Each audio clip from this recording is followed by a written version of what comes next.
नमस्कार, मैं हूं गौरव कुमार। चलिए देखते हैं दिल्ली की आज की सभी ताज़ा और बड़ी खबरें। वीडियो को लाइक जरूर करें, चैनल को सब्सक्राइब करें।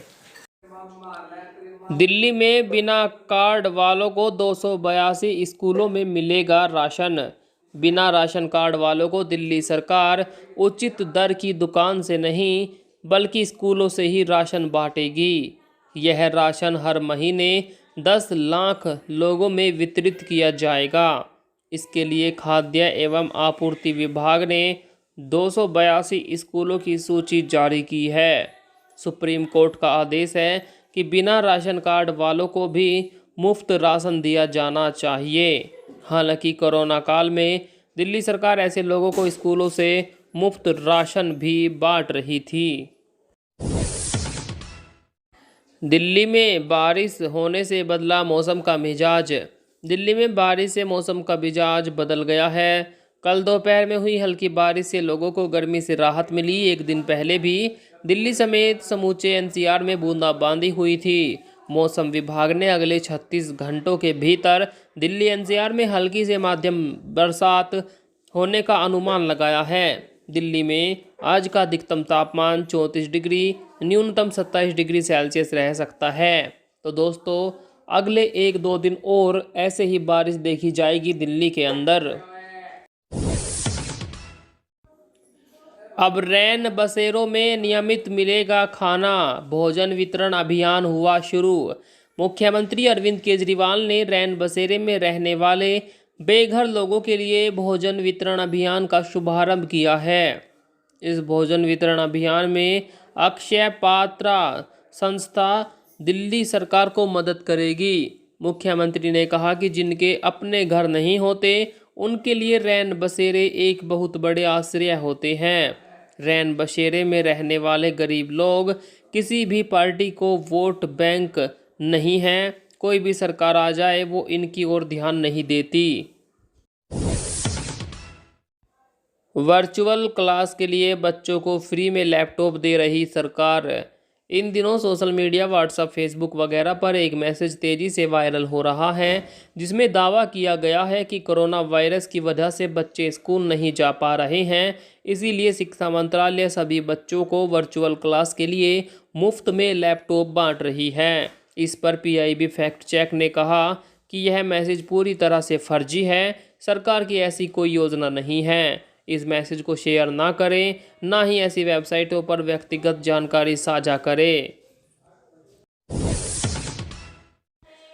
दिल्ली में कोरोना की बात करें तो पिछले 24 घंटों के दौरान 66 नए मरीज मिले हैं। एक भी मरीज की इस दौरान मौत नहीं हुई। वहीं 95 मरीजों को ठीक होने के बाद अस्पताल से छुट्टी दी गई। राजधानी में अब तक 14,36,761 लोग कोरोना संक्रमित हो चुके हैं, जिसमें से 14,11,159 ठीक हो चुके हैं और 25,066 लोगों की मौत हो चुकी है। अभी कोविड के 536 एक्टिव केस दिल्ली में मौजूद हैं। लाल किले की सुरक्षा बढ़ाई, मेन गेट पर खड़ी की लोहे की दीवार। स्वतंत्रता दिवस से पहले सुरक्षा कारणों के चलते लाल किले के मुख्य द्वार पर कंटेनरों की एक विशाल दीवार खड़ी कर दी गई है। इन कंटेनरों को चित्रकारी से सजाया जाएगा। इस तरह से रखा गया है कि कोई भी व्यक्ति इस परिसर के अंदर ना देख सके। दरअसल खुफिया एजेंसियों को इनपुट मिला था कि किसान आंदोलन की आड़ में भी कुछ उपद्रवी 26 जनवरी जैसी हरकत को अंजाम दे सकते हैं, इसीलिए ऐसा किया जा रहा है।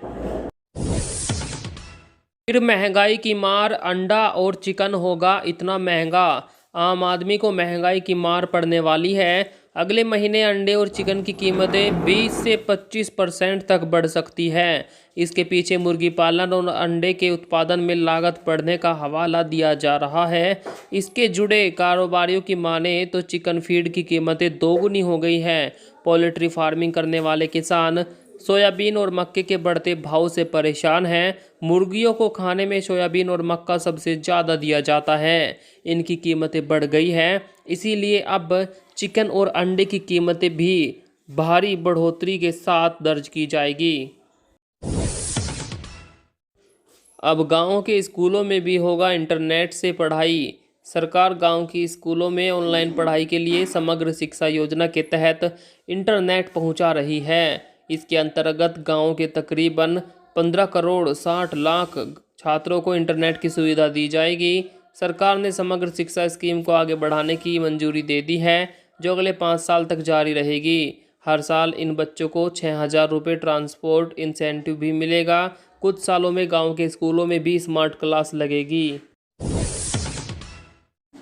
राज्यों को अब तक वैक्सीन की 52 करोड़ से ज़्यादा डोज दी गई, बोली केंद्र सरकार।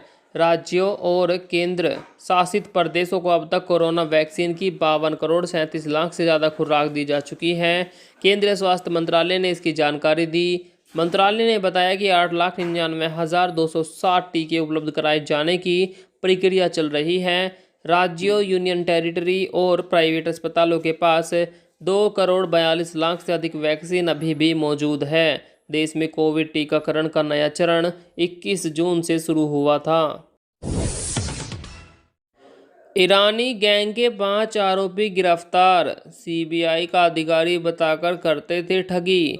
दिल्ली पुलिस ने ईरानी गैंग के 5 आरोपियों को गिरफ्तार किया है। ये आरोपी खुद को सीबीआई का अधिकारी बताकर लोगों को ठगी का शिकार बनाते थे। दिल्ली पुलिस का कहना है कि आरोपियों के पास से 3 सोने की चेन, 8 मोबाइल फ़ोन, 2 टॉर्च और 5 फर्जी पहचान पत्र बरामद किए गए हैं। अमेरिकी वायुसेना ने तालिबानी ठिकानों पर बरसाए बम, 500 आतंकवादी मारे गए।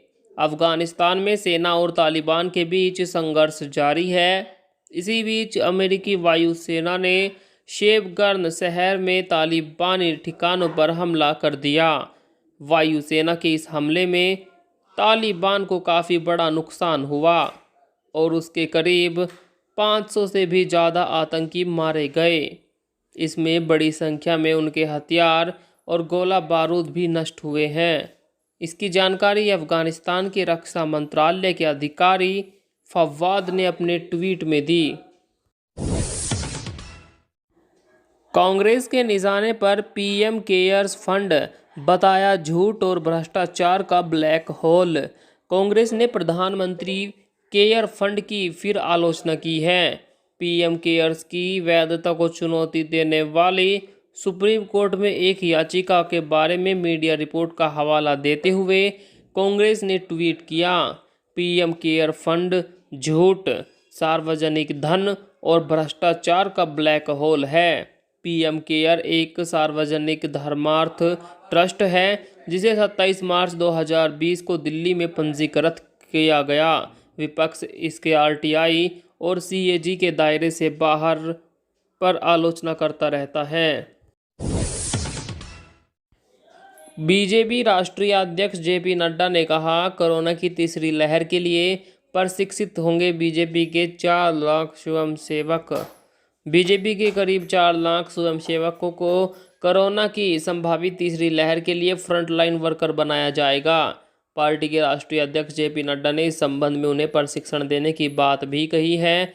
आगरा में आयोजित चिकित्सा सम्मेलन में उन्होंने कहा कि गांवों में थर्मल स्कैनर के साथ टेस्टिंग किट, ऑक्सीमीटर का वितरण भी किया जाएगा। कोरोना मामले बढ़ने से सहमा चीन, राजधानी बीजिंग में लगाया यात्रा प्रतिबंध। चीन की राजधानी बीजिंग में कोरोना के केस बढ़ रहे हैं।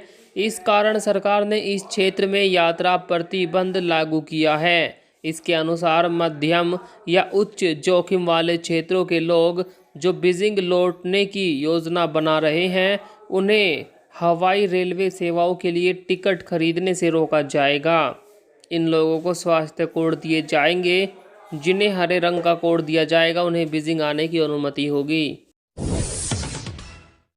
खुल गया लद्दाख, जानिए कहां और कैसे जा सकते हैं।